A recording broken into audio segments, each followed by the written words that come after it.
Hello, Internet. How are we this evening? It feels like it's been so long. It's been 2 days. And yeah, it really does feel like it's been so long.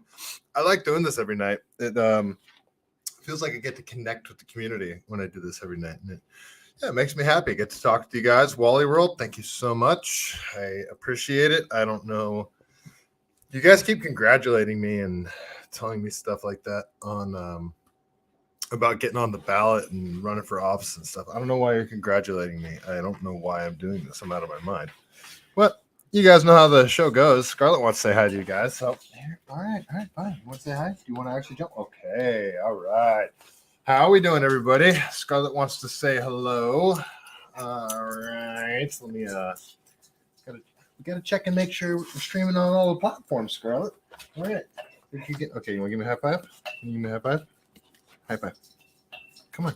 Try it. Okay. That was good enough. All right. You gotta get down now. Okay. All right. Thank you. Can you go lay down, please? Go lay down. Okay. Good job. Lay down. All right. All right, everyone. All right. Yep. She specifically said hi to you too, Wally World. All right. Let's see. All right. Looks like we are live over on YouTube, but I don't really care too much about YouTube anymore. Yeah, they are pretty bad over there. So make sure that we are live over on the X platform. Looks like we're live on Rumble, obviously. Let's see here. Should be live on X as well. Got a lot to catch up on. There's been quite a few shenanigans that's happened the last few days. Rochelle Scarlett's going to be famous. Why? I don't want to be famous. I'm not doing this to be famous at all. And yeah, no, I don't want to. Like, yeah. And it's funny because there are some, like, why does everybody know who Scott Wiener is? Like, he is kind of famous. Why? He's famous for horrible reasons. Everybody knows who he is, and nobody really knows what he does except for the super shady bills that he introduces. Like, actually, the one that we're going to get into. I had it. I think I had it pulled up here. Let's see. Yeah, I do. Yeah, Senate Bill 145 that Newsom signed. This was back in September 11th, 2020. So this was like smack dab in the middle of COVID. They snuck it in there when everybody is freaking out about COVID, but we'll get into that bill in a little bit. But I want to catch up on the other shenanigans that are going on first. So yeah, we'll talk about some other stuff first. I want to talk about that Arlington explosion. Wally World, are all the California state senators gay? Not that I'm aware of. Wally World. Though the senator that I'm going up against is gay. Not that there's anything wrong with that. Be gay. Be gay. Be merry. Scarlett, you got to go lay down, please. All right. No, lay down. Okay. Just don't do really weird stuff like imposing weird things on people and changing the age of consent. Seemingly. Well, he didn't change the age of consent. I don't want to. All right. I might as well talk about the bill right now since I'm. So this was Senate Bill 145. This was back in September of 2020. And Senate Bill 145. Sorry, I'm just jumping right into it, guys. The Senate Bill 145. This was introduced by Scott Wiener, Sex Offenders Registration. So, existing law, the Sex Offender Registration Act requires a person convicted of one of certain crimes, as specified, to register with law enforcement as a sex offender while residing in California or while attending school or working in California as specified. A willful failure to register as required by the act is a misdemeanor or a felony, depending on the underlying offense. The bill would exempt the mandatory registration under the act. A person convicted of certain offenses involving minors, if the person is not more than 10 years older than the minor, and if that offense is the only one requiring the person to register. I'm going to read that again to you guys, okay? This bill would exempt mandatory registration under the act a person convicted of certain offenses involving minors if the person is not more than 10 years older than the minor and if the offense is the one requiring the person to register. So it sounds to me like if it's their first offense, if it's their first sex offender offense and they're not more than 10 years older. So, okay, I'm sorry. Are you saying that if a 21-year-old does something horrible, or even if they're if a 21-year-old does a lewd sexual act with a 12-year-old, are you saying, and it's their first offense, are you saying that they wouldn't have to register as a sex offender? That's the way I'm reading this. So I'll read this to you guys again. And you guys tell me if I'm interpreting this correctly, because I'm not a lawyer, but existing law, the Sex Offender Registration Act requires a person convicted of one of certain crimes as specified to register with law enforcement as a sex offender while residing in California or attending school or working in California as specified. A willful failure to register as required by the act is a misdemeanor or felony depending on the underlying offense. Okay, that's the existing law. SB 145, this bill would exempt from mandatory registration under the act a person convicted of certain offenses involving minors. What are those certain offenses? Okay. Certain offenses involving minors if the person is not more than 10 years older than the minor and if the offense is only one requiring the person to register. So yeah, like if it's their first offense. Okay. So geez, this is a really long bill, and you know what? I don't want to talk this whole episode about this bill.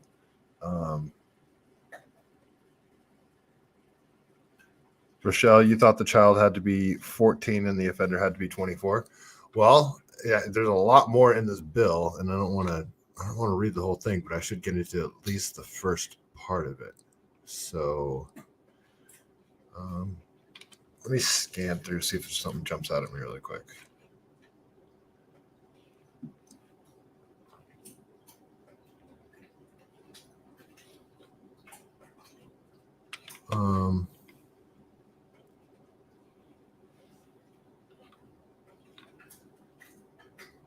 Okay. So the following persons shall register. Any person who, since July 1st, 1944, has been or is hereafter convicted in any court in this state or any federal military court of a violation of Section 187 committed in the perpetration or an attempt to perpetrate rape or any act punishable under Section 268, 287, or I'm sorry, 286, 287, 288, 289, or former Section 288, Section 207, 209, committed with the intent to violate Section 261, 286, 287, 288, 289, or former, except assault to commit mayhem subdivision. Okay, it's all gobbledygook to me. I would have to go through this with a highlighter because it keeps referencing other sections and subsections.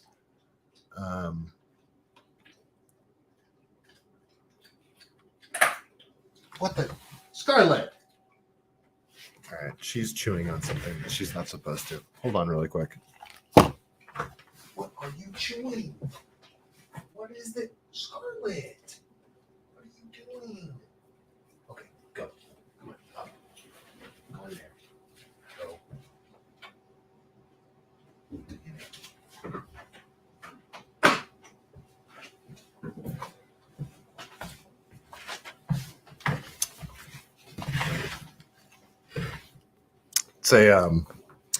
It's a high-end show we got going here, guys. She was chewing on something. I don't know what it was. She chewed up something she's not supposed to be. It's probably something important that I'll find out what its purpose was later. Northside, okay, asking Rochelle. Oh, okay. It allows for a 10 gauge app or a 10-year gap upwards from 14. All right, well, let me see where I can find that in here. That's still insane. Like, so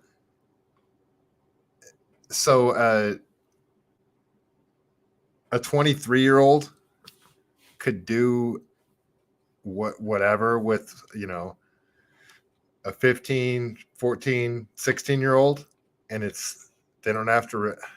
Does that mean it's not a crime anymore? So it's still against the law. They just don't have to register as a sex offender. Okay.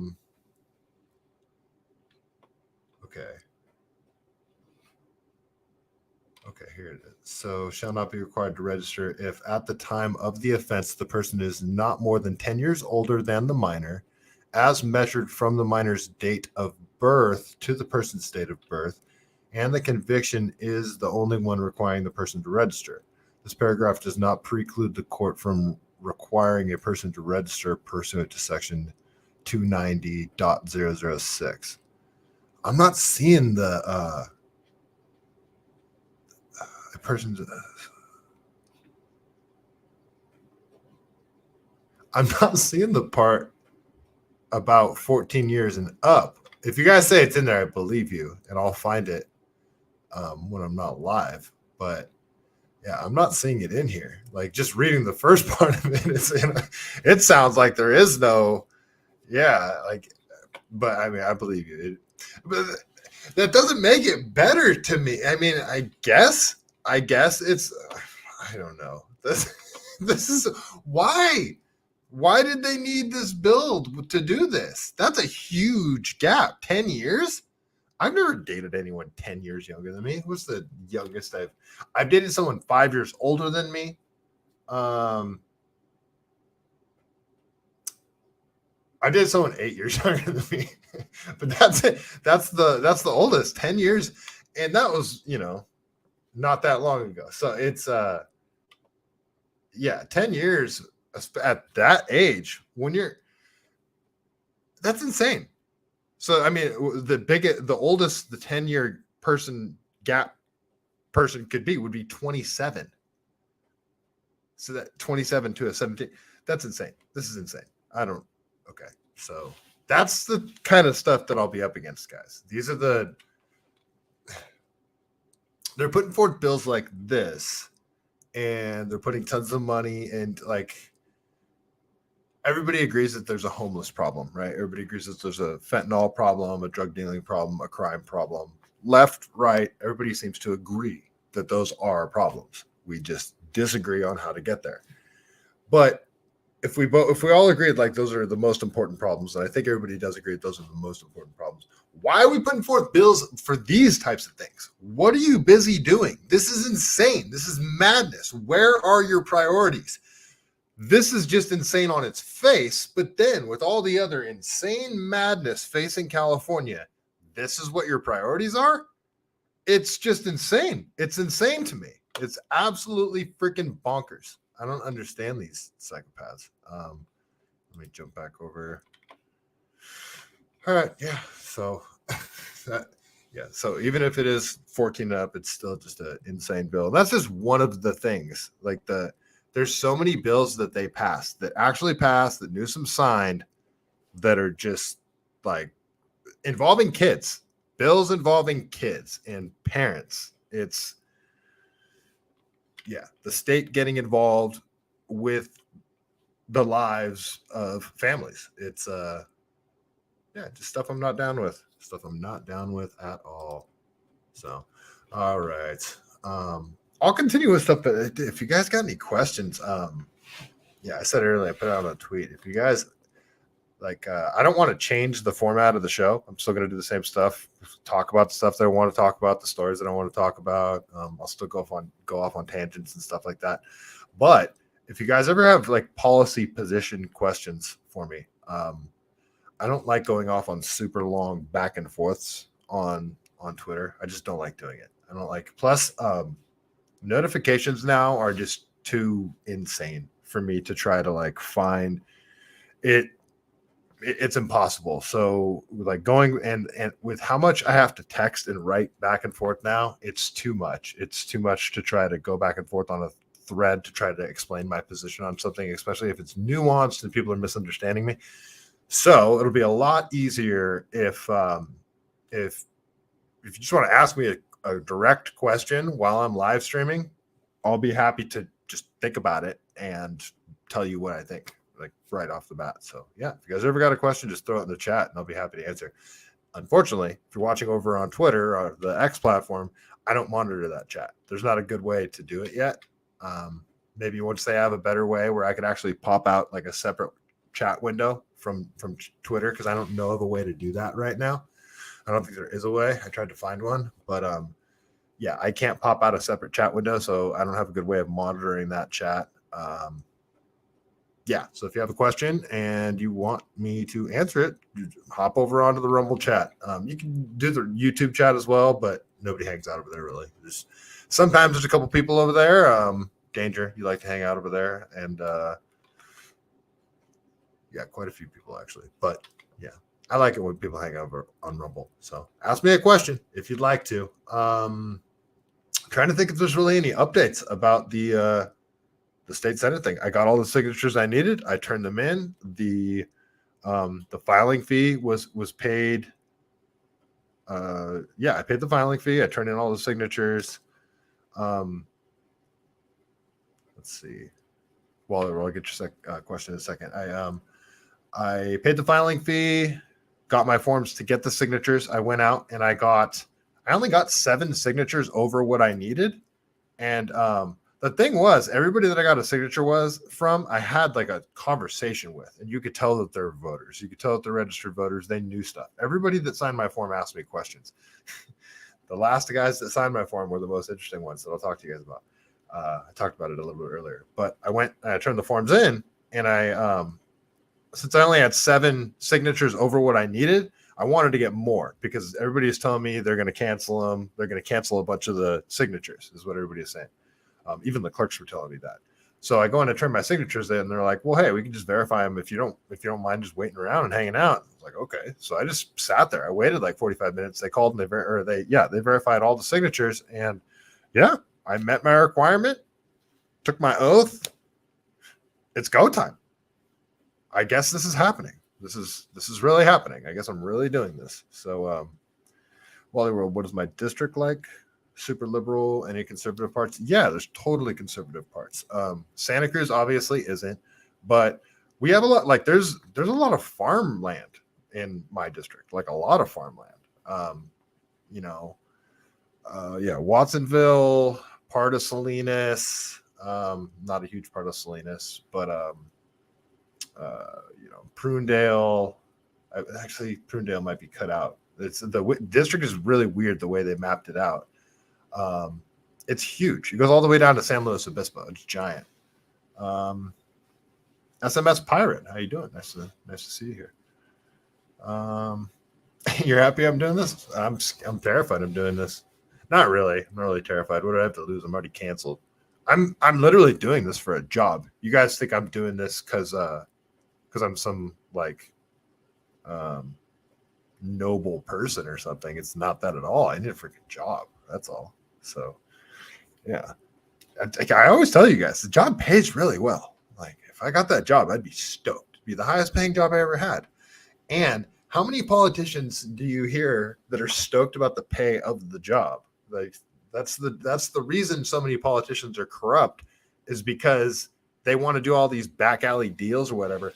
I'm not going to try to be one of those persons that says I don't care about money, because money is money. Money buys you things that help towards your happiness. Sure does. But like, I don't ever want to have a really giant house. I don't ever want that, especially now. I did at one time, but now that I'm 40 and I'm almost glad that I haven't had kids, because I do at some point but I don't want a giant house. It's too much work. It's too much upkeep. And then if you don't want to do it yourself, you got to pay people to do that type of stuff.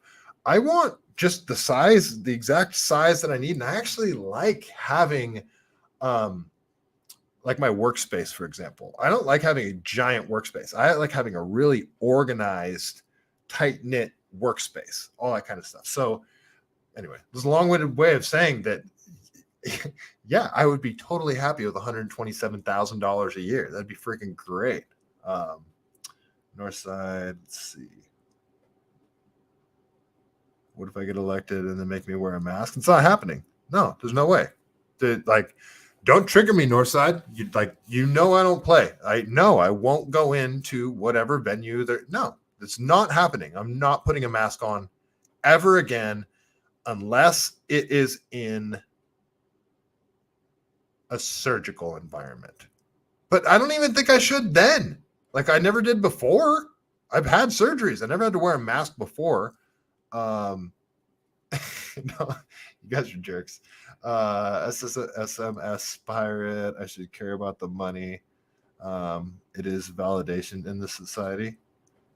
I'm not saying I don't care about money, but I don't ever want to be like uber rich, have a giant house.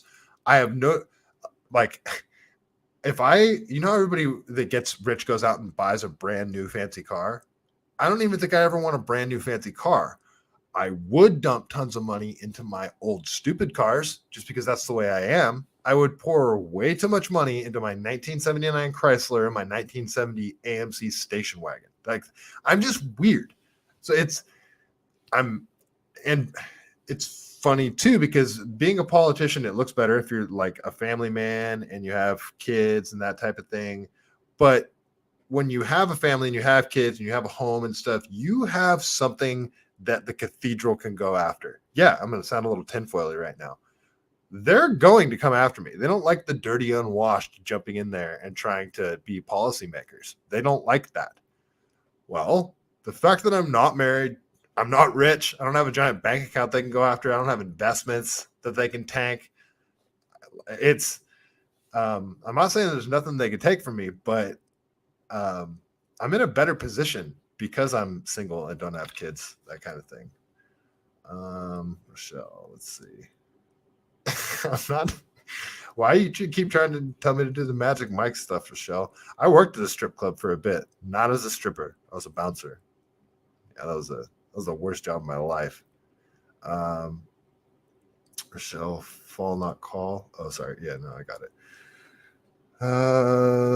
Yes, I agree. SMS pirate. All right. Yeah, so I think that's pretty much the update on the Senate stuff. I talked about it last night with I'll be doing a lot of spaces on the X platform with my buddy Eric. So if we're ever live and you want to jump on there and ask questions too, I'll be happy to answer them. But yeah, I'm gonna keep talking about some newsy news stuff now. It's this Arlington thing keeps getting weirder, and I started to read this thread. Everybody's talking about it, but I wanted to react to it live, so I held off on reading the entire thing. I only read the first part of it. So let's jump over to Cultural Husbandry on Twitter here, and let's check out this thread he put together about this Arlington house explosion. You guys remember this? Let's see.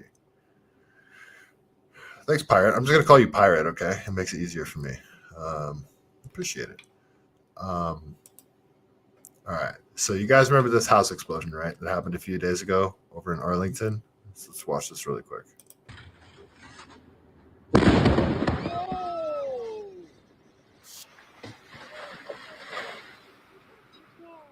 We'll watch it twice because I want to take a drink.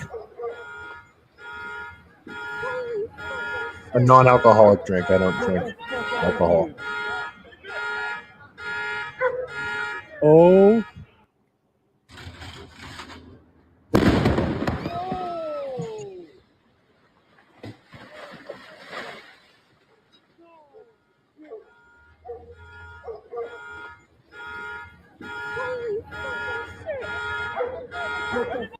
All right, so pretty gnarly, right? Pretty gnarly house explosion.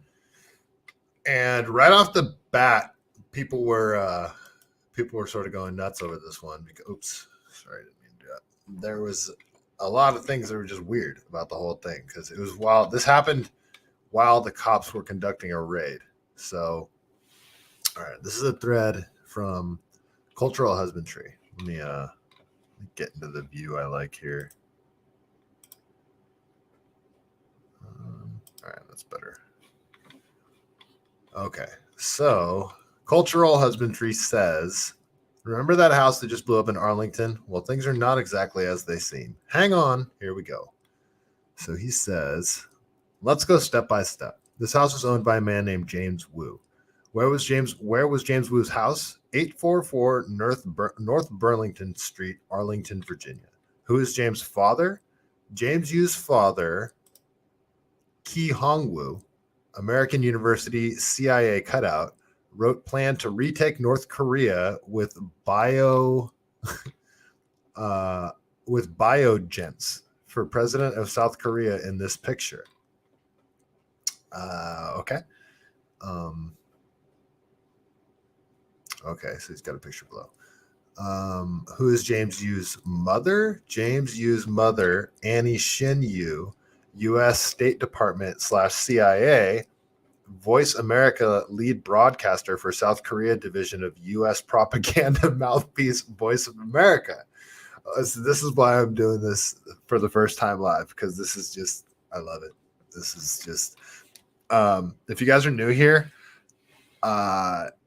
if you're going to call me a conspiracy theorist, yeah, I'm going to own it. I'm going to wear it. I am absolutely a conspiracy theorist.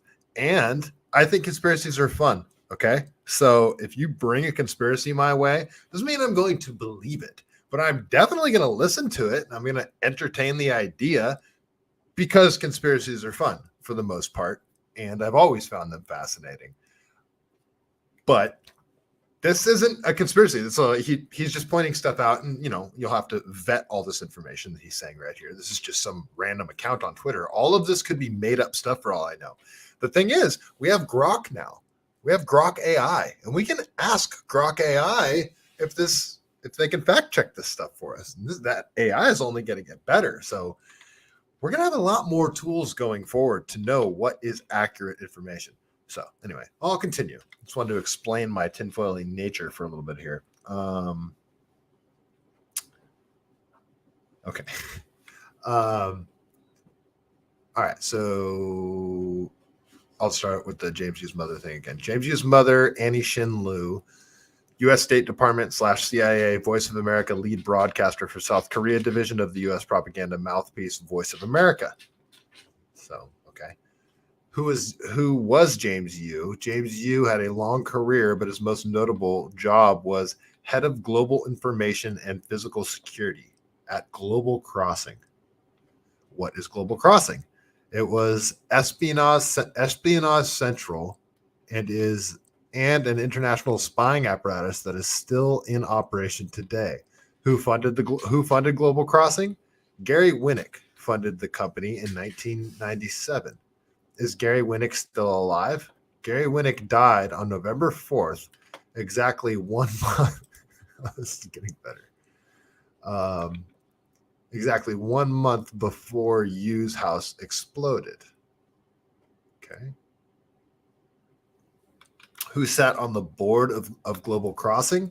Members of the board include Secretary of Defense William Cohen, CEO of JP Morgan Private Bank Elena Lago-Messina, I'm probably butchering that name, and Assistant Secretary of Defense Richard Pearl Elena was also Gary Winnick's personal banker. What business was... I like the way this person's doing the thread by just asking questions and answering them. I like this. What business was Global Crossing involved in? Global Crossing managed intercontinental fiber optic lines. Why is he doing the thread, breaking it up into this? It's annoying how, sorry, he makes you have to click too many times. Global Crossing was a front company and a global spy network that focused on tapping intercontinental fiber optic lines and intercepting communications, both domestic and international, between U.S., Western Europe, Japan, and Singapore. Okay, this is getting way more interesting. In 2003, James Wu facilitated the transfer of ownership of a massive global wiretapping operation. This image comes from the India link in the above tweeted link. All right, well, I guess I got to read the highlighted portion of this picture now. Singapore Technologies Telemedia STT ultimately purchased Global Crossing in December of 2003 after CFIUS approved in September and FCC approval in October. STT holds a 71% share of the company despite the conclusion of the free trade agreement between Singapore and the United States. STT also faced some opposition, in part because STT is partially owned by the Singapore government. And then highlighted over here, it says the FBI, CIA, and Pentagon had objected to the STT sale, arguing that the firm was to close the Singapore government. Global Crossing sale finally agreed. BBC News, October 9, 2003. Okay. And then highlighted down here, it says Telecom came to an agreement that assured FBI that it would still be able to conduct wiretaps after acquisition. Okay. He continues. Eric Holder, who spent 5 years later, would go on to become Attorney General, picked by Obama, was the key to this deal and made millions of dollars doing it. Okay. He shows another document here. Global Crossing Ltd. Bermuda, owner of the Atlantic Crossing submarine fiber optic cable system, now under construction, plans to add 3 new undersea cables connecting the United States with the Caribbean, Panama, Japan. Oh, this is getting very interesting. Okay. Global Crossing recently announced plans to build a mid-Atlantic crossing, an undersea fiber optic cable that will connect with AC-1 service and AC-1, which spans more than 14,000 kilometers and connects the United States, the United Kingdom, the Netherlands, and Germany. It is scheduled to begin in May 1998. The system will be built as self-healing ring configuration and its wavelength. Okay, blah, blah, blah. It's just describing the project now. Okay, and this is an older project. Okay, so this already happened. Global Crossing's 4th undersea fiber optic system, Pacific Crossing, PC1, will connect the United States with Japan, and privately owned and operated systems will also be built in self-healing ring configuration that uses telecom. It will have 2 landing points in... See, why does he keep doing this thread like this? We'll have 2 landing points in both countries and is scheduled landing... I won't explain what landing points are. In both countries and scheduled for commercial service in 1999. Okay, it's just describing more of the project, though. On September 14th, 2020, CenturyLink Inc. announced that it had changed its name to Lumen Technologies Inc., effective with the opening of the trade day on September 18th, 2020. The company's stock ticker changed from CTL to LUMN. The CenturyLink brand will continue to be the customer-facing brand for the traditional copper-based service. Fiber-based products and services will be the brand Quantum Fiber. Okay, so that's interesting. All right, so it's funny because this is stuff I actually understand. So communications is my background. I didn't like lay long fiber lines in the ground. So they're talking about these are communications lines, giant communications lines from continent to continent under the sea. There's 2 different ways of sending information. You can send it over copper, like copper lines, traditional copper lines, the way we transmit electricity, literal metal surrounded by rubber or plastic, right? Copper freaking lines. It's analog, it's slower, susceptible to corrosion, that kind of thing. Fiber optics, different. Fiber optic, the best way a lot of people don't know what fiber optics are. They hear optic and they think it has something to do with video. It's fiber optic is, do you guys remember going to like Great America a long time ago when you're a little kid or any sort of amusement park and they would give you a flashlight and have those long strands on it and the light would go through it and you can see the light at the tip of the strands? That's what fiber optics are, and they transmit data with light. Much faster, you could transmit much more data. So what they're doing is they have 2 lines running. They have a copper line and they have a fiber line. And it sounds like they're breaking these 2 into two separate companies. This is what it sounds like they're doing. They're leaving the copper-based services as Quantum. Their CenturyLink brand will continue to be the customer-facing brand for the traditional copper-based service. fiber-based products and services will use the brand Quantum Fiber.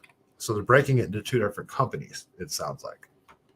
And well, if before I continue, if I had to choose which company I would want to bet on, I would want the Quantum Fiber one. Fiber is definitely the way of the future.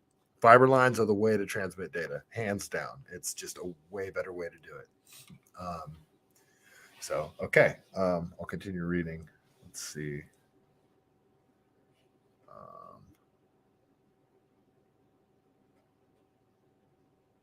Pirate. Okay, cool. You're a tech comm person too.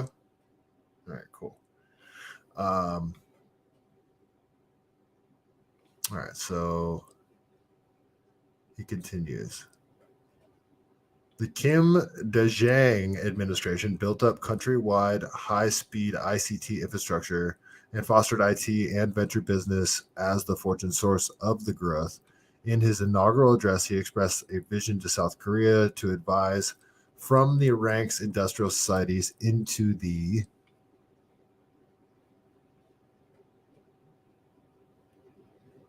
ranks of the knowledge and information-based societies where intangible knowledge and information will be driving power for economic development.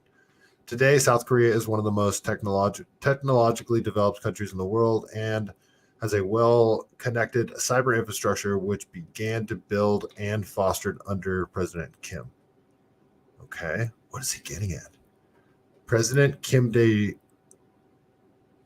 Why does he have to make it so when you do a thread, you shouldn't have to make it so you click every single different post? This is so annoying.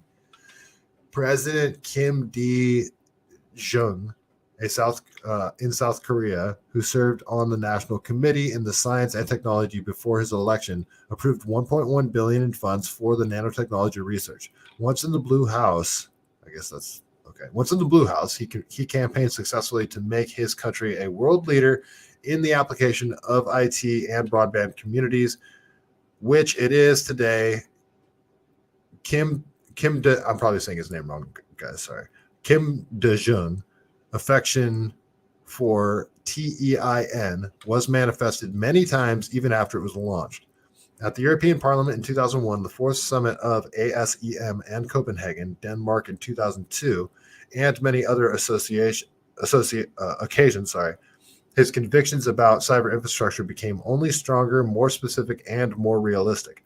As the first leader from Asia who gave a speech at the European Parliament, he described TEIN as a cyber Silk Road, realizing East Eurasia. Why are we making 1984 references? Cyber Silk Road. I don't like where. Okay. It's public knowledge that the CIA put Kim Dae-jung in place. Okay. What we're looking at is a hit. Okay, so now he's getting to his point. Okay, this is what he says here. This is basically his conclusion, it sounds like, that he's getting to here. What we're looking at is a hit, murder, assassination, a very public hit, and the second to strike members of Global Crossing within a month. And it involves the highest levels of government and industry. Global Crossing's board had William Cohen, Secretary of Defense under Bill Clinton, Elena Lago-Messina, CEO of JP Morgan, and Richard Pearl, Assistant of Secretary of Defense under Reagan. Okay. Richard Pearl was also chairman of the DPB, Defense Policy Board, which directly advised Secretary of Defense Donald Rumsfeld before 9/11 when they couldn't find $2.3 trillion on September 10th. So what does this all mean? I'm just going to click on this before I get to the end and get annoyed. So what does this all mean? It means that people responsible for building the cyber infrastructure in Iraq post-invasion, the infrastructure whose point was to provide the U.S. intel community with total backdoor access into not just Iraq's digital community, but all of Europe's, are now being killed off one by one. Oh, shit.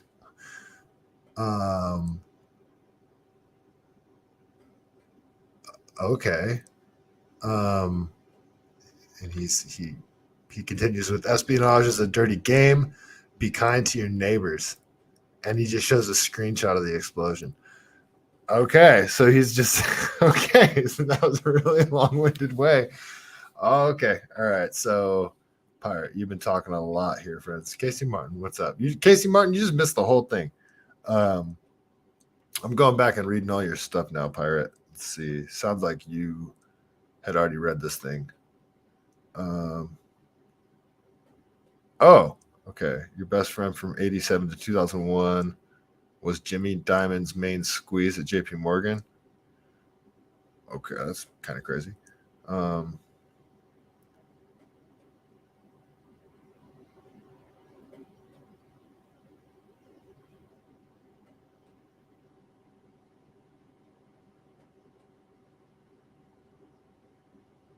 Huh. Okay. Well, so this dude, cultural husbandry. This is a really long-winded way of him saying that this looks like a hit from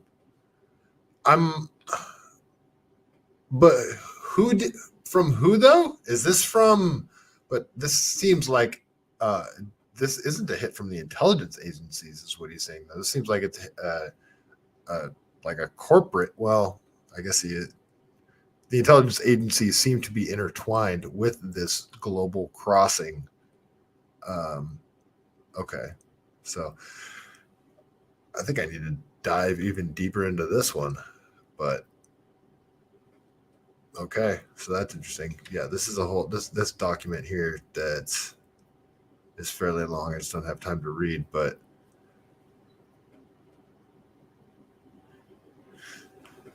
yeah, okay. So, so it seems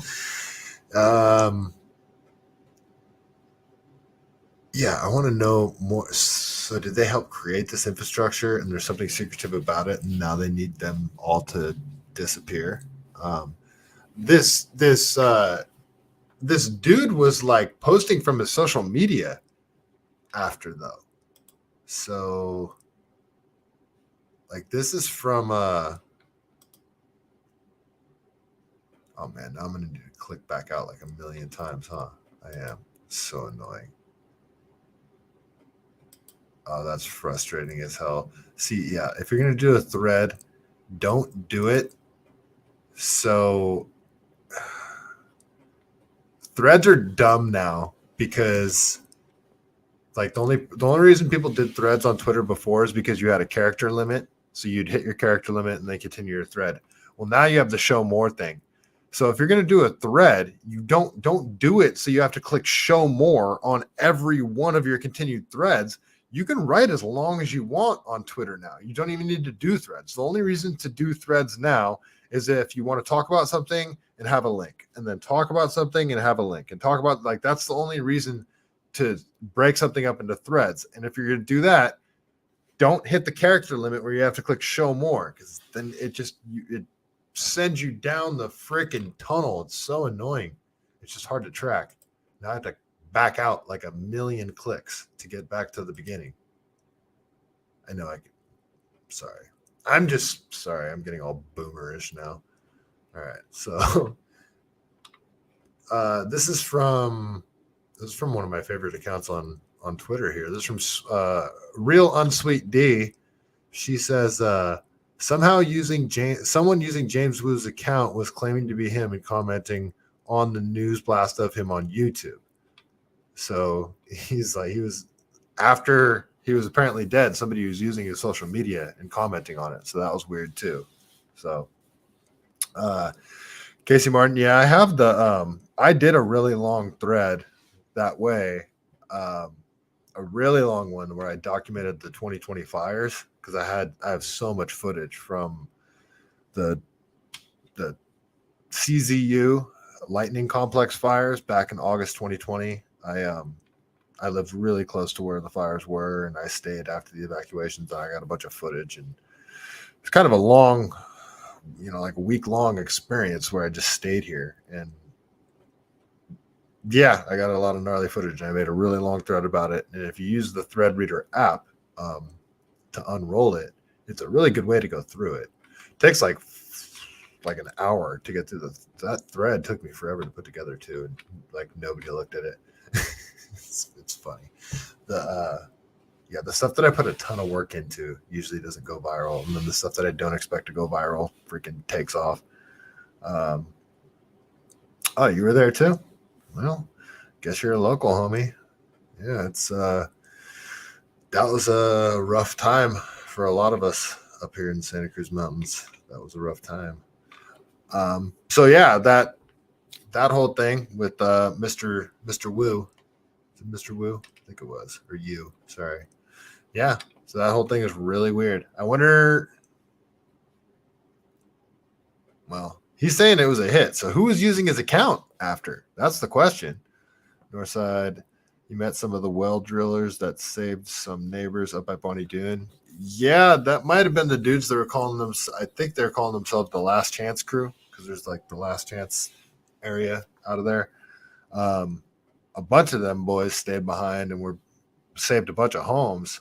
There's people that rigged up trucks with, like, the water tanks that people put in their yard to store water.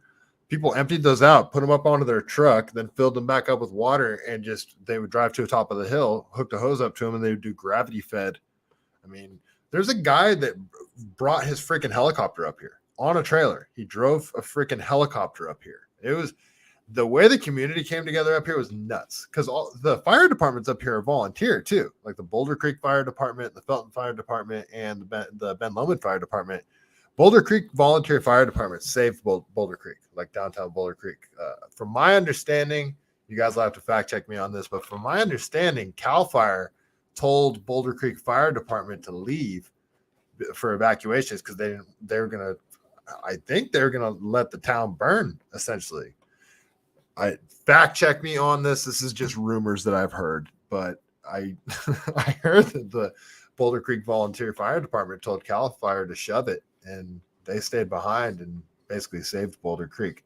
But that could be one of those like grandiose stories that every time it gets told, like the story gets blown up more and more. So fact check me on that. If it's true, they should make a movie about those fires. It was pretty cool. Fire, you lived in Felton, lost 8 acres. Oh man. So you must have lived up by Fall Creek, because yeah, that's where they cut the line up through like the upper half of Fall Creek. I ran through Fall Creek when it was still on fire. That's what I did. I did the Big Bend loop when it was still burning. I went a little wacky when all that stuff went down. My dad had just passed away 3 weeks before those fires started, and the lightning that started those fires, it struck at Butano State Park. And that's where my dad took me and my sister camping every summer. So it was just a very strange time in my life. Yeah, just a very, very interesting and tough time. Paradise fires were the worst. A lot of people died. A lot of people died on those fires. That's a lot of people worry about San Lorenzo Valley because of those fires. If there was a big gnarly, because I mean, San Lorenzo Valley didn't burn, just everything up there did. But San Lorenzo Valley is a valley, and there's a reason why you're supposed to have defensible space, and we should be cutting back trees and trimming redwoods, and we should be, environmentalists will hate me on this, we should be cutting down some redwoods, guys. You heard it right. We should be cutting down redwoods. Yes. It's okay to cut down some redwoods. Trees grow back. I'm not saying we go and deforest all of the Santa Cruz Mountains, but we learned some things about these fires. We've got too much fuel up here. So, yeah, I'm just saying. I mean, at the worst, those big Douglas fir trees, they grow big. Lots of Douglas fir in homes. Studs are all Douglas fir. Yes, Northside, that is a great idea with the goats eating up all the vegetation. Like that is, yes, that all sorts of stuff that we need to talk about. There's, and I have a lot of mountainous terrain in my district. So yeah, I would love to entertain all of those ideas. one of the I think the best ideas that I'll have is isn't actually an idea. It's just listen to the community and see what their ideas are. I don't have any good original ideas. I just listen to people that are way smarter than me. I'm like, oh yeah, that makes sense. And then we talk about it and bounce ideas around and come up with what we think will be the best actual solution. And yeah, we'll do that. We'll continue doing live streams and community chats and all that kind of stuff. All right, there's a few other things I wanted to talk about. Did I go? Okay, I'm not over yet, but all right. So I mean, this isn't really a story, but you guys heard they're grounding the Ospreys. There was that Osprey that went down off the coast of Japan, and it killed 8 service members. So they're grounding that beast. From my understanding, that thing always had problems. Casey Martin, Seneca Scott out there in Oakland. He does that. He raises goats. Just check him out. He's a pretty awesome dude. He's been on my show once. He's like a champion for Oakland. So yes, the Osprey. It's going to be grounded, and yeah, that thing's always had problems. So like just okay. So yeah, they're shutting that thing down for the foreseeable future. That's what I'm hearing. All right, this is something we should talk about a little more. I heard people talking about it a little bit, but not a ton. And I think people should be talking about it more. Casey Martin, the Osprey is a death trap. That's what I've been hearing. I heard that thing is just not reliable. All right, so out in New York, you guys have heard about all these 15-minute city things, right? Where they put up like bollards. Bollards are like those posts that come out of the ground that restrict vehicle access and that kind of thing. They test them out. They're testing them out in Europe. Well, they want to make like downtown Manhattan. I don't know New York. I've never been to New York, but Manhattan, all this area that they're talking about, downtown Manhattan, that's all like the wealthiest area, right?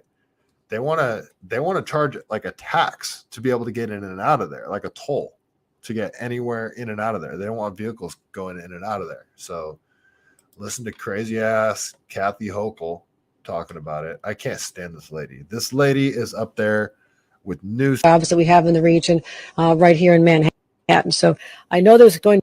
Sorry, this lady's up there to me. She's up there with Newsom, Trudeau, Jacinda Ardern. You know, Jacinda Ardern just always pops into my brain because she's so freaking evil. Dan Andrews too. But, you know, Kamala, freaking all the California politicians, Nancy Pelosi, Schiff, but she's just a different kind of evil. Just, she's like Hillary Clinton, very similar to Hillary Clinton to me, but they want to they want to do like, it's like a 15-minute city type thing that they want to do in downtown Manhattan. It looks like. Going to be an impact, but we have to also deal with the larger picture, protecting and cleaning up our environment, protecting the quality of air, protecting mobility on our streets, and also protecting our financial stability of the MTA, because without that, it all collapses. Quick follow. What do you say to the drivers who have no choice but to drive in, for whom mass transit is not an option? That's why we are glad we could reduce it down to 1 trip a day. Original plans were every time you go in and out, you could end up having to pay upward jobs that we have in the region right here in Manhattan. So okay, so they're going to allow you one time in and out for work or whatever. It's just, this is insane. So this is the exact type of thing that I'm super against. Just the state doing state things to impede on your daily life in the name of what? Like the government, the state is supposed to exist. Well, if you ask me, it's not supposed to exist, but the justification for the government's own existence should be the defense of the nation, more locally, you know, taxes going to local stuff that are supposed to make your life easier, more convenient, and safer. This is doing none of that. They're taking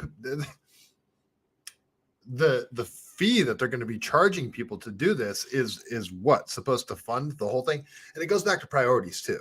Like, look what's going on in New York with the immigration crisis because they keep bussing them over there. And they're busy doing this.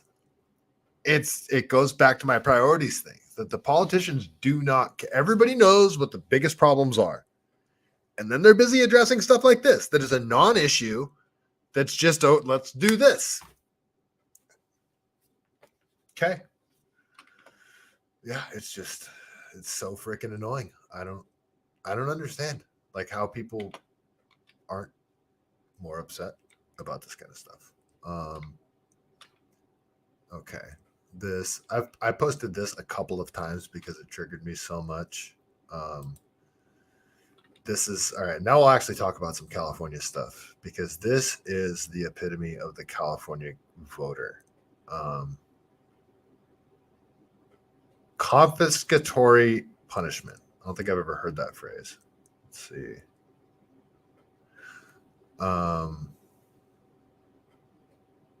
Confiscatory punishment. Is that like, would that describe civil asset forfeiture? Is that what it, like, I hate civil asset forfeiture as well. Like, the state should not have the right to just take all your shit because they allege you committed a crime. Like, that sounds like confiscatory punishment to me. All right. So this really annoyed me. This is, it's just another story about a break-in in Oakland, which is no new story nowadays. This is just a typical thing that you see every night, but it's more the business owner's reaction to it that really bothered me here. They take your taxes and they take your tax money to punish you. Okay. Yeah. Okay. Sounds about right. Okay. All right. So let's check out this quick story. This is out of Oakland, and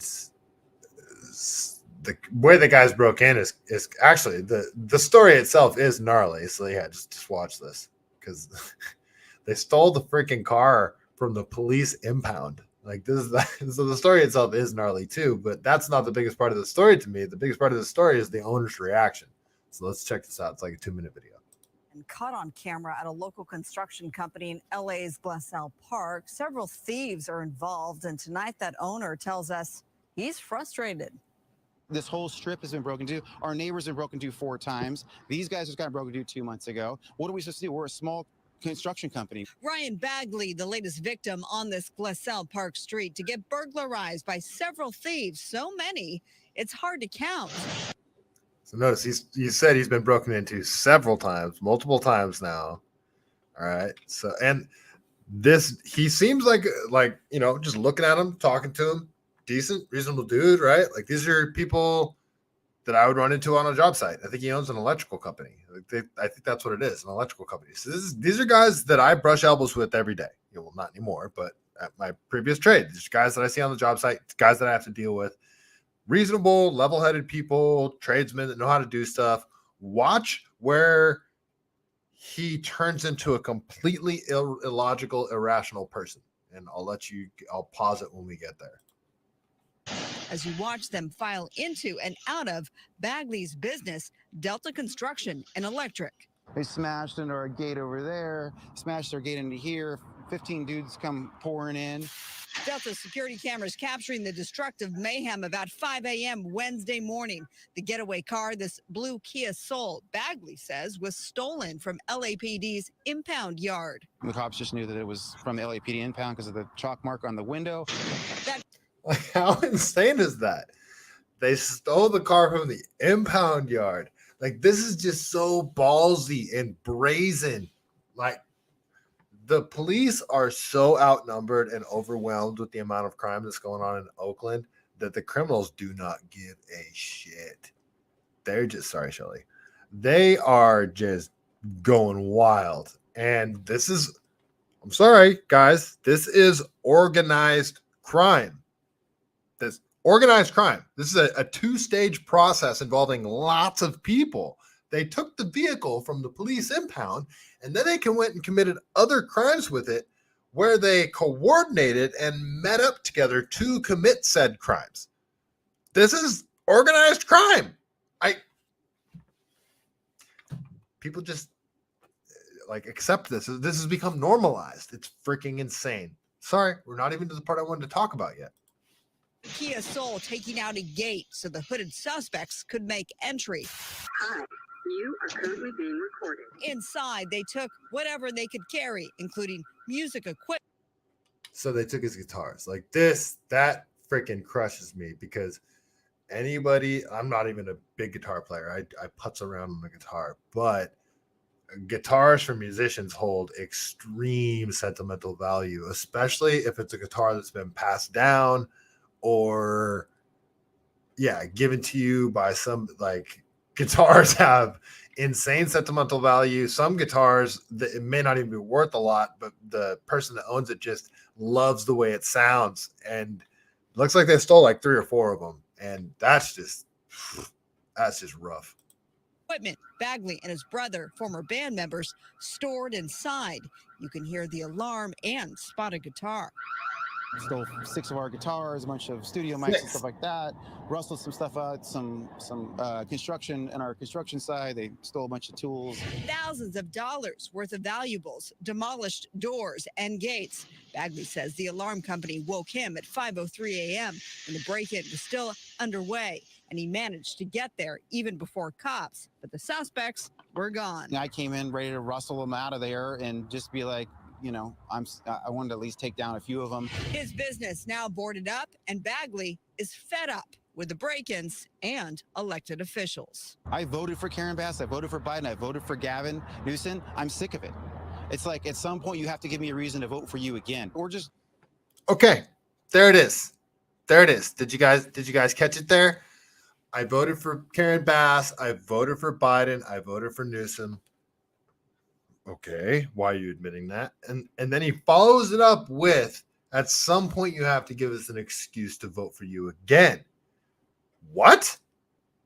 Dude, look at all the things that are happening to you now because you've already voted for them several times. This isn't the first time you've done this. This is like battered wife syndrome. What are you talking about? Give them another chance. Oh, okay. They're going to just give them, you got to give me another reason to vote for you again.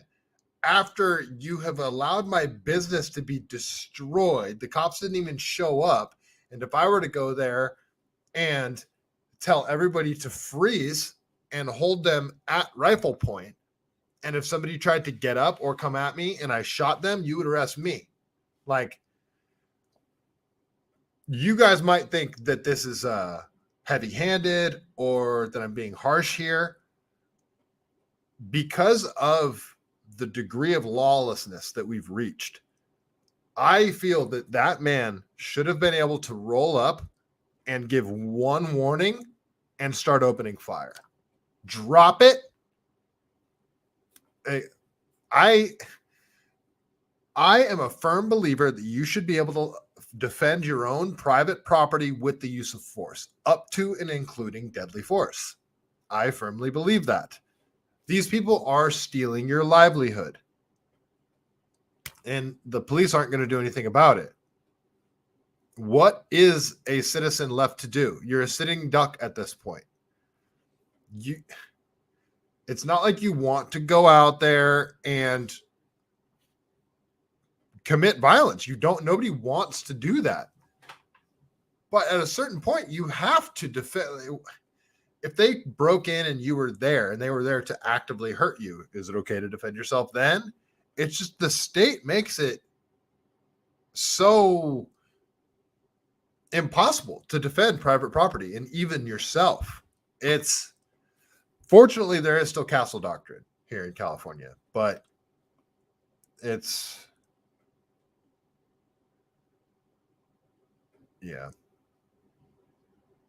it's just freaking annoying. All right, I'll let this finish. There's only a couple more seconds. Do our jobs, make a living, help our employees make a good living, and move on. But it's really freaking difficult to survive. And caught on camera. Yeah, okay. Well, it's freaking frustrating, man. Like, guy, listen to yourself. Listen, like, this is the hardest thing that's for me to deal with around here, because it's and I know people can't go down the political rabbit hole like a lot of us, like people that are addicted to this kind of stuff and almost, to take it to an unhealthy place. People don't have the time to go down rabbit holes. But if you are still and you're openly admitting that you voted for Biden, Newsom, and Karen Bass, you have some sort of psychological condition. I'm not saying that you're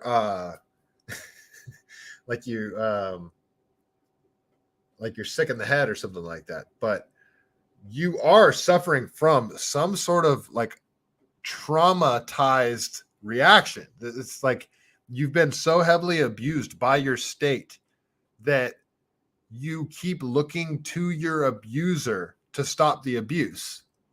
It's the first thing about the first thing about stopping an abusive relationship is recognizing that you're in an abusive relationship. And the guy references his abusers and immediately says, you guys got to give us, you got to stop abusing us, guys, or else we might. It's hard for me to wrap my brain around how people can, around here especially, like it's the thought of voting for anything other than a Democrat has been so stigmatized. Meanwhile, the Democratic Party has become radical, rabid, Marxist progressives that are pushing an insane, all-encompassing ESG agenda.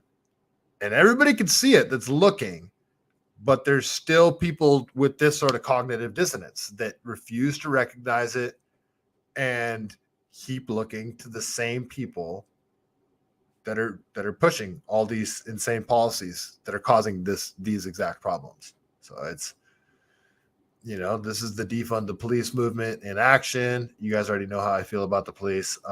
I should clarify my police stance here. If I would love to see us have a completely different way of doing policing. I can't fix that.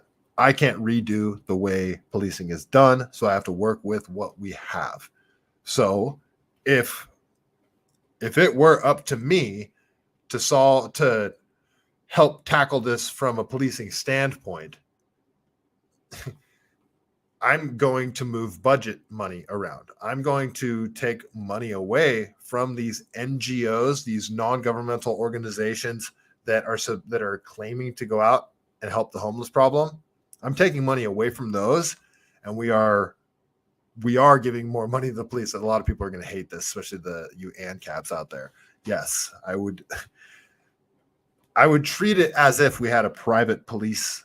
I can't do this as a state senator, by the way, but I'm just saying hypothetically, if it were up to me, I would treat each city as its own private police thing. And if we were to refund the police, give them more money, that funding should go directly into the police officers' pockets. Directly.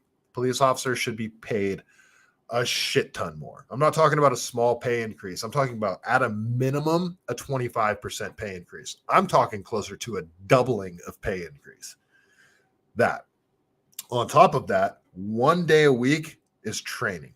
1 day a week is jujitsu. 1 day a week is judo. 1 day a week, jujitsu, judo, and yeah, you get some striking in there. You're also working on your firearms training. I'm sure there's taser training. I'm sure there's plenty of in-depth taser techniques.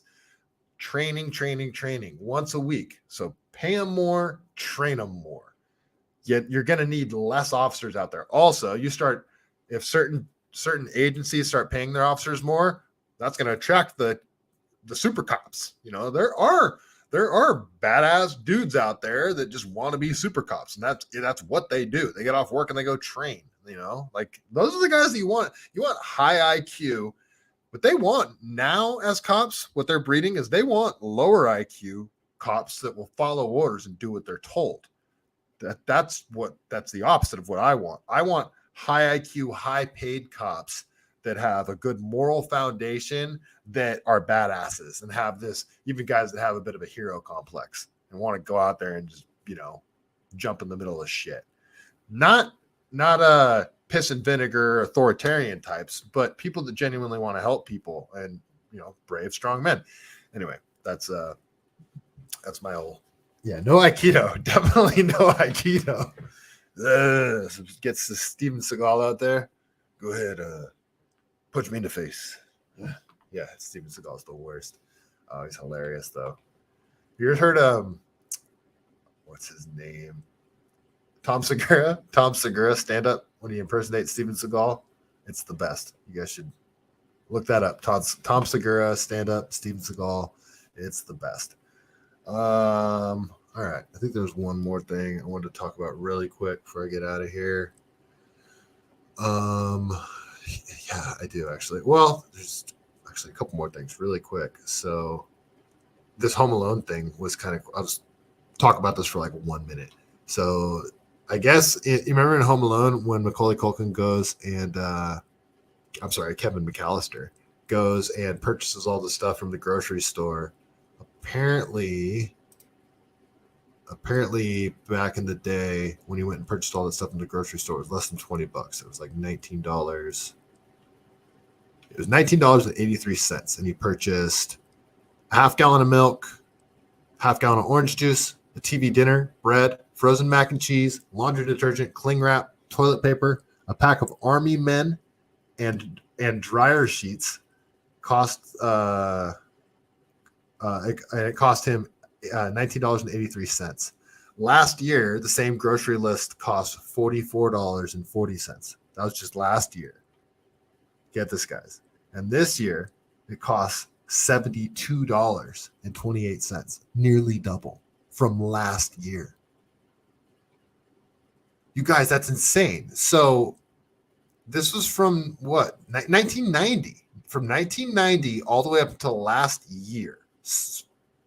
Like freaking 22 years. And it just barely over doubled, right? Yeah. So it was originally about $20. Then it went a little more than doubled. $44 over 22 years. And then in a single year, it almost doubled again. That's insane.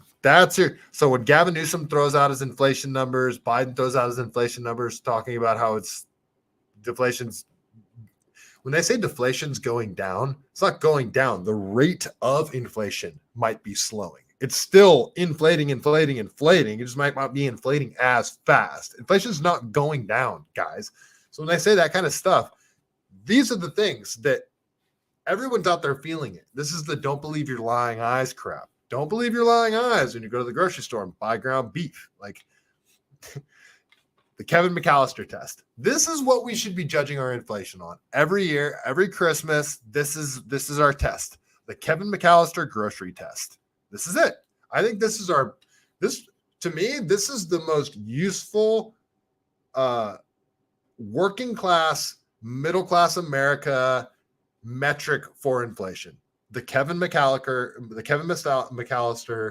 grocery test.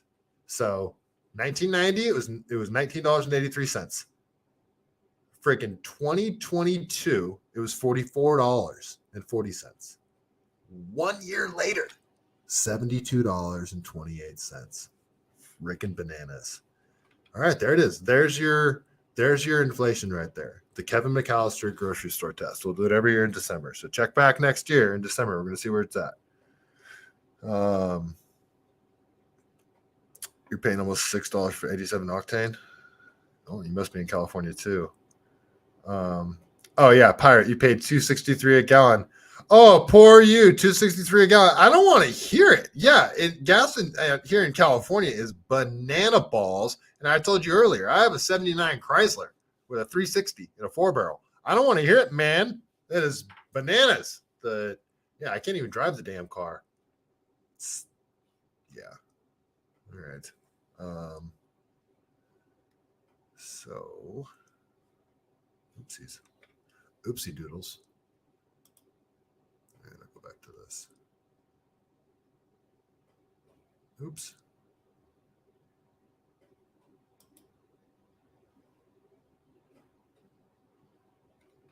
Sorry.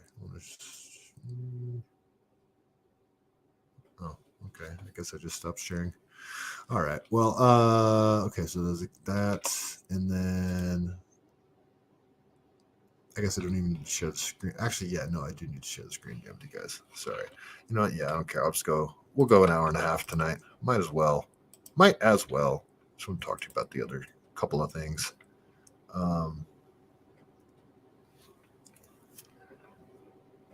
Pirate $1,300 a month for a 3-bedroom house on historic Highland Road is that does make me want to cry, because I pay $1,800 a month for a house that is about 600 square feet. 600 square feet. That's like, you're almost seeing my entire living room right now. Tiny little bedroom, tiny little kitchen, tiny little bathroom. I do have a tiny little basement downstairs, which is nice because it's like my workspace. And then I have a really good yard. So it's surviving around here in California is pretty insane. It's insane. This kind of goes back to why, like, you guys should not be like saying I'm doing anything noble for running for office right now, because when I actually break down what I'm doing, it really isn't smart, you guys. It's not. I'm not doing an intelligent thing right now. It's this is absolutely a leap of faith.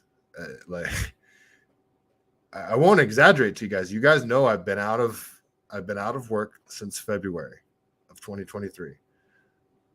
I keep talking about how I burned through all of my own savings. I had a very small inheritance. Talked about this earlier in the show. My dad passed away back in 2020, and then his mom passed away last year, and my grandma. And my dad's dad, my grandpa, he passed away before I was born, and my grandma had remarried, and her husband, Dave, another great guy, has been around since I was a kid. He just passed away a few weeks ago. Just had his funeral last week. But I got a small inheritance from my grandma, which I'd never been given any money in my entire life. I grew up in a small duplex with my dad, my sister, and myself. And my dad slept on a pull-out couch every night, so me and my sister could have our own bedroom. This is every night. He'd pull out the pull-out couch and he would put it back every morning. You know, like the living room. My dad didn't have his own room. Like, that's how good of a dude my dad was. But anyway, that inheritance was supposed to be for my dad. It's just he ended up going before my grandma, so I got it. So my sister got a small inheritance as well, and I've been surviving off of that. I've been living off of that. Many of you guys have been super helpful, but the fact of the matter is, I got about $1,000 in my bank account, and I don't have a job. My inheritance is gone. And sorry, Uncle Tommy, if you see this. I did my best. I will be 100% honest with you guys. I probably bought too much ammo, and I probably put too much money into my Chrysler. I'll be straight up. I had to pay for that today. But yeah, I put a brand new transmission in my Chrysler because it needed it. Spent too much money on that. Had to put down a dog. Yeah. Other things I wasn't expecting that I had to pay for. Yeah, so it's me running for office. Now it makes it even harder for me to find a job. So, you guys, my career wasn't just some job before. I had a good career. You know, union pay for if I could get a union job, I'm still technically in the union too. I'm current on my union dues. I'm on the books, number 8 on the books right now. If I were to get a union job, I'd immediately be making about $110,000 a year. I've never made over $100,000 a year in my life, but that's what the union wages would be. Still no union calls. And then there's lots of jobs that require an interview. Lots of union job calls that require an interview. And then even private stuff. Like I'm in the interview process with a place right now, and I don't think I'm going to get it because of what I'm doing. I've sort of pigeonholed myself into I have to make this my career now. So it's going to get rough in the next year. I am prepared, and I'm not kidding. I am prepared to live out of my car if I have to. This trying to get a job as a California state senator is okay. This is like a make it or break it type thing. If I don't get it, I might have to leave. I might have to leave California because I don't know what I'm going to do after that. So, yeah, this isn't a noble thing that I'm doing. This isn't a smart thing that I'm doing, you guys. If I was doing the smart thing, I want to start a family and build something thing, I would shut the hell up. I would close my Twitter account, shut the hell up, and I could get a job. I would do everything I could to suppress the Tucker video, suppress all the I could shut up and I could go away and I could go back to my career, probably, if I really tried. But I'm not going to. This is a leap of faith for me. I do feel like this is what I'm supposed to be doing, as stupid and as grandiose as that may sound. So this, yeah. So yeah, I don't know how this is going to work out, guys. I really don't. The next year, I don't know how it's going to work out. So, but yeah, on that note, if you guys want to help the show, that like button helps a ton. If Twitter approved my subscriptions application, that would help a ton. I really think a bunch of people on Twitter would subscribe because it'll be $1 to subscribe to my Twitter account. And then I'll just do like a weekly live stream that's Twitter only for subscribers only. You know, that's worth $1, I think. And I think a lot of people would do that. That would help me immensely. Full transparency too. So I get paid every 2 weeks from Twitter. Last week I got $36. This week I got like $80 something. The most I ever got paid was like $256. So, you know, the most I've ever gotten paid from Twitter in a month was like $450, which was like rad, right on. That was a lot. That's not enough to pay the bills around here, guys, you know? So for me to pay the bills to stay in my house, which I would like to do, this place is perfect for me. It's ideal because of Scarlett and my other dog, Chiba, who's going to have to go down soon, within months, like maybe weeks. Yeah. So my house is perfect for me. So I would ideally like to stay here. So yeah, if I got approved on Twitter, that would drastically help. So you guys know I stay afloat doing like little side jobs around my town. I know people around here just need like little odd things done. It's insane how much my life has changed. And yeah, so that's sort of my spiel. If you guys want to hit the like button, share, all that kind of stuff, it's always super helpful.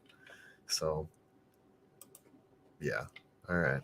Oh, actually, I should say too, if you guys want to contribute to what I'm doing, and it does help a ton, over on Twitter, there's a little icon right next to my name in my bio. If you tap that, brings you right to the Cash App, the Venmo app.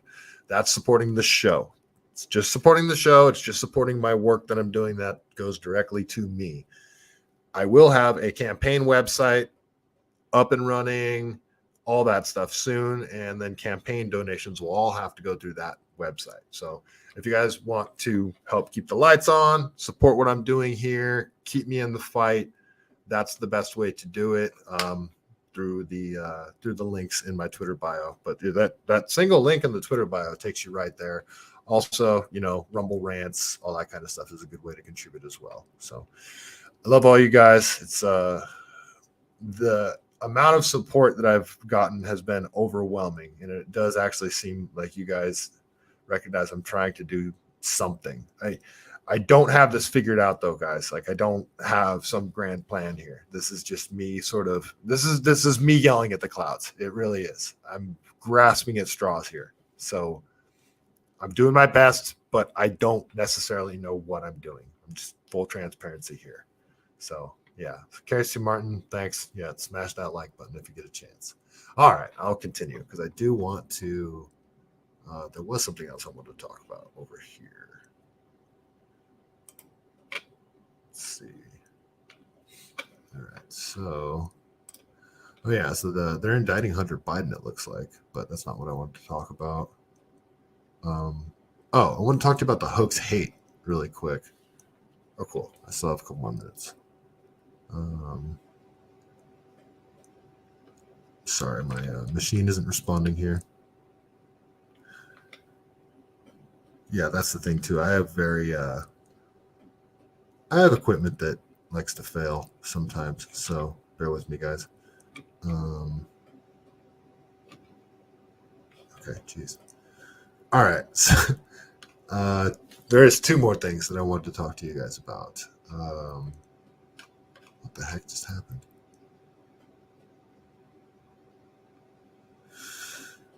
There's quite a few more things I want to talk to you about. One of them I'm just going to leave alone. What the heck?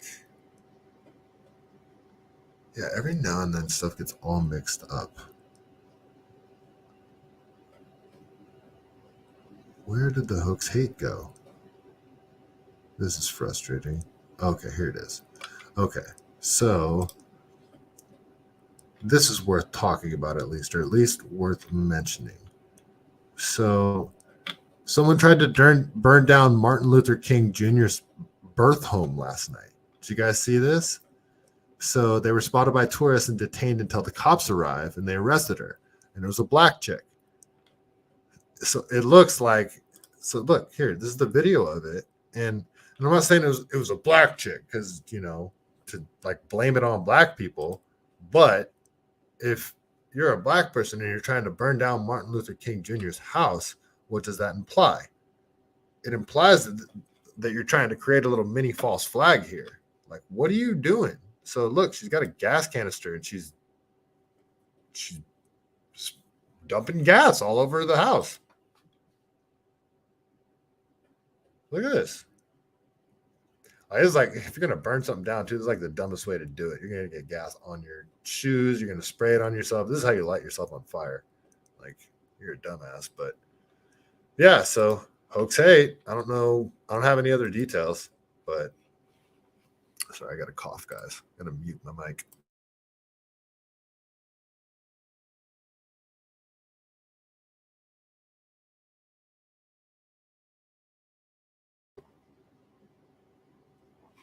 All right, sorry about that, guys. I had to cough. Yeah, so okay, the Hoax Hate trying to burn somebody's freaking house down. Texas is suing Pfizer overstating the COVID-19 vaccine efficacy. Did you guys see that? So that's from Breaking 911. But yeah, Texas government suing Pfizer over that. Okay, this is the last thing I'm going to talk about tonight. But this is just a cultural thing. This is non-political. I guess everything's kind of political a little bit nowadays, but I don't know if you guys know who Destiny is. He's like a bigger name content creator on the left. He's like a Tim Pool on the left, Tim Pool-ish. Let's see. All right. So Destiny is he's a content creator, podcaster guy on the left, and he's in like an open marriage. So this is him talking about his open marriage. This is something to me that like I've never even understood. In fact, I know somebody, a dude, that came home and his chick was in bed with another chick. Now, a lot of dudes would be like, let's go. A lot of dudes would be stoked about it. My friend was not. He was not stoked about it at all. And yeah, I'm of that same, like that's cheating, you know. This dude wouldn't even have been mad if it was another dude. It's like I can't wrap my brain around this open marriage swinging lifestyle or whatever. But let's listen to Destiny talk about it, and then we'll have a little update on it. The 5 best sexual partners that I've had in my life were all the people that I were in the long-term relationships with. Like on a one-night stand, like it's hard to know, like one night stands aren't even that fun sexually, depending on what you're looking for. I can agree that the longer you're with somebody, the better sex gets. So why is she not enough? Why is she not enough? It's, Why I mean, am I like, not enough, Steve? it's kind of like asking, it's kind of like if you've got like a close friend, but then you've got other friends, like, well, why is that one friend not enough? Because in life, sometimes variety is fun. Sometimes I want to be with a girl that's Hispanic or Asian. Sometimes I want to be with somebody that is Marriage is something that's not slightly a different. friendship. I didn't say not marriage the was same a as friendship, but and it marriage to doesn't me have the isn't same just about boundaries as a my friend. going in. A lot of aspects to my marriage that I share with my wife that's really unique to my wife that I don't share with other people. It's just not one of those things. What the fuck? The 5 best sexual. So that was him over on the everything or the whatever podcast. Sorry, explaining his relationship with his wife. All right, so this happened today. So this is a picture of him with his wife here on the right. So what a shocker. He puts this out today. I'm not trying to get in everybody's business and shit, but if you put your relationship out there on the internet for people to talk about and review, well, this is what happens. So he says, I'll have a small convo when I'm back about things. I'm not going to nuke Melina or anything, but the last 2 months and 2 weeks have been a massive mind F for me. Watching her become obsessed with a toxic / abusive guy when I visited Sweden last. He gave Mel an ultimatum to divorce me and then threatened to kill himself when she didn't do it. Among 20 other abusive / manipulative things he's done, and endlessly make excuses for him. So I'm out. Oh, so you let your wife date other dudes, and that's caused conflict. Huh. How interesting. Who'd have thunk it? Well, all right. Yeah, I thought I'd talk about that a little bit. Seems like an interesting cultural phenomenon to talk about. So, yeah, all right. Yeah, I think that is about it that I got for the night, you guys. Quiet over on YouTube tonight. All right, it's had quite lively in the Rumble chat tonight. You guys are. Oops, what did I just do here? So there we go. All right, yeah. Thank you, everybody, for joining. Always fun hanging out. If you guys got any more, anything else you guys want to chat about really quick? Yeah, I know. Ain't it a shocker, right? Thanks, Casey Martin. Thanks for hanging out. Northside, Pirate. Let's see who else we got. Wally World, I saw you in there earlier. Just want to make sure I get everybody. There's a lot of Rochelle. Always nice to see you, as always. Yeah, okay. I think I got everybody. If I missed you, sorry. Thank you guys for hanging out in the chat. Always fun to see you. Let's see. Okay, awesome. Thanks, Pirate. Appreciate it. Well, do the show Monday. The plan is to continue doing the show Monday through Friday, 6:30, and I will do Sunday at the same time. And the Sunday will be more of a I try to do like more of a I don't want to call it a deep dive, but more of a show that's all about one topic that I pick. Might be a conspiracy topic. It might be ultra running. Like it's Sunday is more of a show, and I might start doing like subscriber only shows over on my locals channel. I really do need to start treating this like an actual career. I am doing this is work. You guys wouldn't believe how many hours that I'm putting into this. Also to keep up with all these stories and to really be on top of like the breaking news, trending stuff, you have to be in the Twitterverse all day long. You have to be on Spaces and interacting with, like, networking with people, trying to get people on the show, setting out dates. There's so much. And then I'm trying to run for state senate too. So that, I've been busy trying to collect signatures and you know, all that. So yeah, it's I should try to start treating this like an actual job. So all right, well, yeah, I think that's all I got tonight. You guys, thank you so much for joining in the chat. But you know how we do it. Before we get out of here, we got to do a joke from the greatest book ever written, The Truth About Chuck Norris. Let's see what we got.